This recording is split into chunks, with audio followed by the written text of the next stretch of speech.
La louange est à Allah subhanahu wa ta'ala, nous le louons et auprès de lui nous recherchons protection et nous demandons refuge et protection auprès d'Allah le Très-Haut contre le mal de nos propres personnes ainsi que contre le mal de nos propres actions. Celui qu'Allah a guidé, il n'y aura personne pour l'égarer, celui qui l'a égaré, il n'y aura personne pour le guider. J'atteste qu'il n'y a pas de divinité digne d'être adorée en toute vérité et exclusivité à l'exception d'Allah le Très-Haut. Et j'atteste que Mohammed sallallahu alayhi wa sallam est son serviteur et messager. Ô vous qui croyez, craignez Allah de sa vraie crainte et ne mourrez qu'en pleine soumission. Ô vous les hommes, craignez votre Seigneur qui vous a créé à partir d'une seule personne et a créé à partir de celle-ci sa compagne et a multiplié à partir de ces deux-ci un grand nombre d'hommes et de femmes. Et craignez Allah au nom duquel vous vous implorez mutuellement et craignez de rompre les liens du sang. Allah observe parfaitement ce que vous faites. Ô vous qui croyez, craignez Allah et prononcez des paroles justes. Il vous arrangera vos affaires et vous pardonnera vos fautes. Et celui qui obéit à Allah et à son messager a remporté un vif succès. La meilleure parole est la parole d'Allah le Très-Haut, la meilleure guidée. C'est la guidée du prophète Mohammed sallallahu alayhi wa sallam. Et la pire des choses, ce sont les choses rajoutées en islam, rapportées en celui-ci et n'en faisant pas partie. Et toute chose rapportée, rajoutée est une innovation et toute innovation est un égarement et tout égarement est voué au feu. Ô croyants, parmi les fondements sans lesquels il ne peut y avoir de foi, ce point primordial que le messager d'Allah sallallahu alayhi wa sallam a cité à l'ange Jibril quand il est venu à lui afin de l'interroger devant ses compagnons dans le but de leur enseigner leur religion.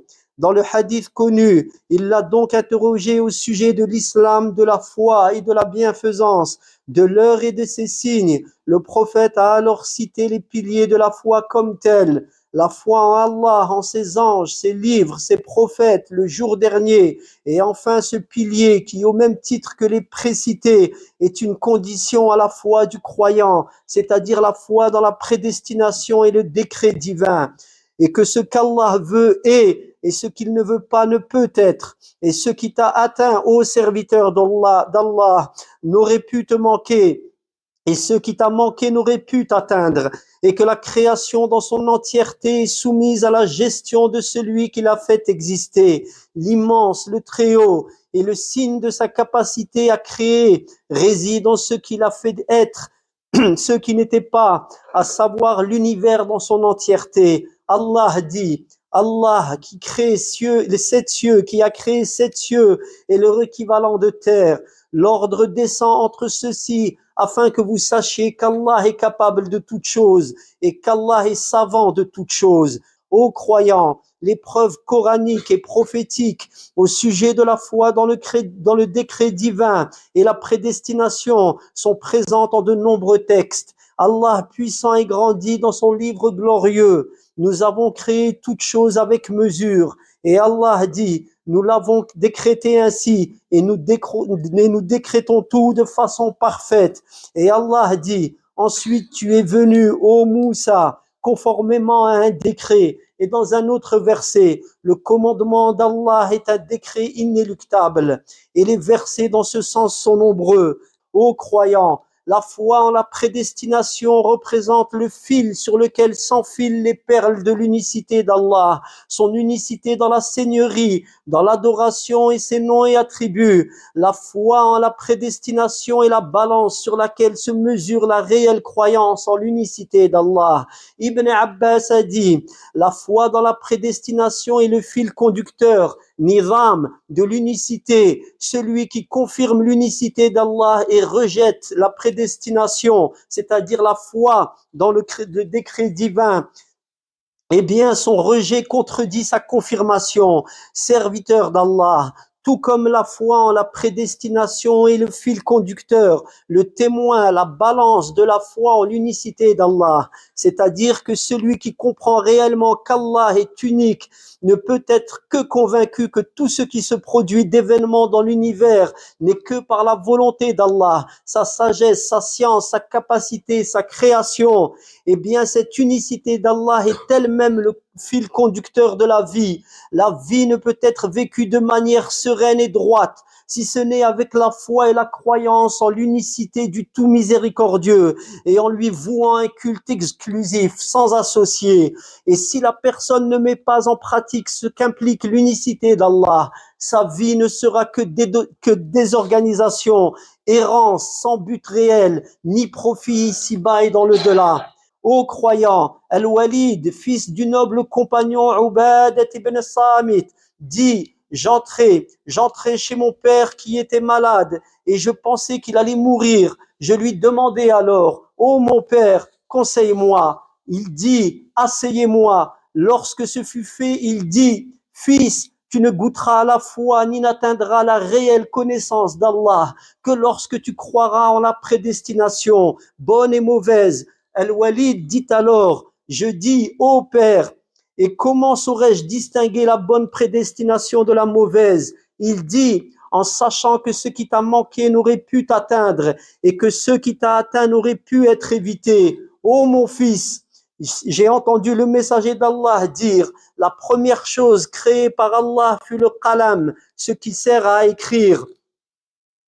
Ou alors comprenons, comme l'expliquent des savants, lorsqu'Allah a créé le qalam, la première chose qui lui fut dit fut écrit. Puis il dit écrit, il s'exécuta et écrit ce qui sera jusqu'au jour de la résurrection. Ô mon fils, si tu meurs sans cela, tu entreras au feu. Une remarque, serviteur d'Allah, qu'il convient d'effectuer ici. La bonne et mauvaise prédestination concerne ce qui atteint le serviteur d'Allah de bon ou de mauvais. Quant à Allah, le mal ne lui est pas imputé, car ce qu'il prédestine est un bien dans son entièreté. Il ne prédestine que par science et sagesse.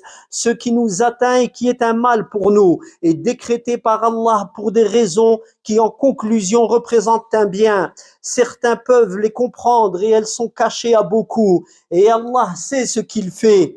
Et ce qu'il fait est science, sagesse, miséricorde, gloire à lui. Il est purifié de la méchanceté, préservé de la cruauté, exempté de l'injustice. Il est au contraire doux, compatissant et juste par excellence.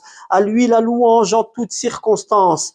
Serviteur d'Allah, le messager d'Allah, qu'Allah prie sur lui et le salut, a dit: la création de l'un d'entre vous s'effectue dans le ventre de sa mère sous forme de gouttes, c'est-à-dire de sperme pour une durée de 40 jours, puis sous forme de sang coagulé durant une durée équivalente, puis il est chair mâchée pour la même durée. L'ange lui est alors envoyé, qui lui insuffle l'âme et reçoit l'ordre de l'informer de 4 choses: sa subsistance, son terme prédestiné, ses œuvres, et s'il sera parmi les malheureux ou les bienheureux.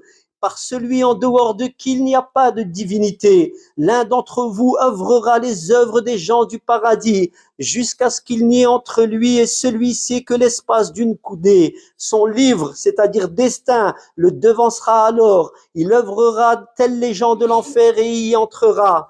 Et l'un d'entre vous agira tels les gens de l'enfer, jusqu'à ce qu'il n'y ait plus entre lui et l'enfer qu'une coudée. Son livre le devancera alors. Il œuvrera comme les gens du paradis et il y entrera. C'est pour cela, adorateurs d'Allah, que nos pieux prédécesseurs étaient dans une grande crainte et anxiété, car ils avaient constamment conscience de leur ignorance de ce qu'Allah leur avait prédestiné en amont de leur existence, c'est-à-dire ce qui leur était écrit sur la table gardée et dont la connaissance est auprès d'Allah seul. Et ils étaient dans le même temps terrifiés de ce que serait leur œuvre conclusive de leur vie d'ici-bas. Et tout cela est entre les mains d'Allah. L'ordre est sien, la création est sienne, et rien ne peut être sans son décret et sa prédestination. Oui, serviteur d'Allah, l'unicité d'Allah est telle qu'elle englobe ce qui est, sera, et le comment de ce qui ne sera pas s'il avait été. Pas de divinité en dehors d'Allah, le savant, le capable, le sage.